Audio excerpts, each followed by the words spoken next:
નમસ્કાર, હું છું પ્રિયા અને તમે જોઈ રહ્યા છો જનતા કી જાણકારી ન્યૂઝ।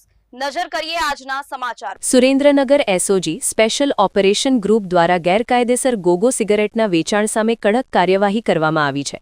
શહેરમાંથી 3 પાન પાર્લર સંચાલકોને ઝડપી પાડી તેમની સામે ગુનો નોંધી કુલ ₹3350નો મુદ્દામાલ જપ્ત કરવામાં આવ્યો છે। આ કાર્યવાહી યુવાનોમાં નશાની બધી રોકવા માટે ગૃહ વિભાગના જાહેરનામાના અમલના ભાગરૂપે કરવામાં આવી હતી। સુરેન્દ્રનગર જિલ્લા પોલીસ અધિક્ષક પ્રેમસુખ ડેલુ એ એસઓજીને જિલ્લામાં સગીરો અને યુવાનો દ્વારા ચરસ ગાંજા જેવા નશાઓ માટે ઉપયોગમાં લેવાતા રોલિંગ પેપર, ગોગો સ્મોકિંગ કોન અને પરફેક્ટ રોલ જેવી વસ્તુઓના વેચાણને રોકવા સૂચના આપી હતી।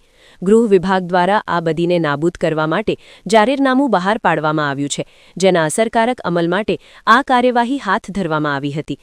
એસઓજી સ્ટાફ સુરેન્દ્રનગર શહેરમાં પેટ્રોલિંગ કરી રહ્યો હતો તે દરમિયાન મળેલી ચોક્કસ બાતમીના આધારે દરોડા પાડવામાં આવ્યા હતા, જેમાં રાજુ રંગાડિયા, રાજ પાન પાર્લર, ધરમશી આલ, ડિલક્સ પાન પાર્લર અને અશ્વિન કાલિયા, સ્મોકલાઇટ પાન પાર્લર નામના 3 ઇસમોને ઝડપી પાડવામાં આવ્યા હતા।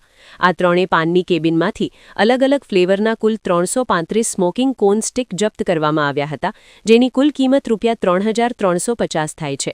આ મામલે સુરેન્દ્રનગર સિટી એ ડિવિઝન પોલીસ સ્ટેશન અને જોરાવરનગર પોલીસ સ્ટેશન ખાતે કુલ 3 કેસ દાખલ કરવામાં આવ્યા છે। વધુ કાર્યવાહી માટે આરોપીઓ અને મુદ્દામાલ સંબંધિત પોલીસ સ્ટેશનોને સોંપવામાં આવ્યા છે।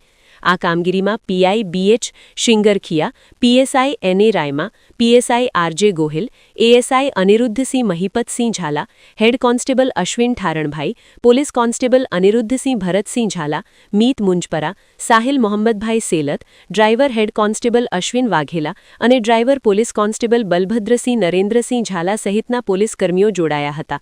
સુરેન્દ્રનગર રિપોર્ટર મહેશભાઈ ઉતેરિયા।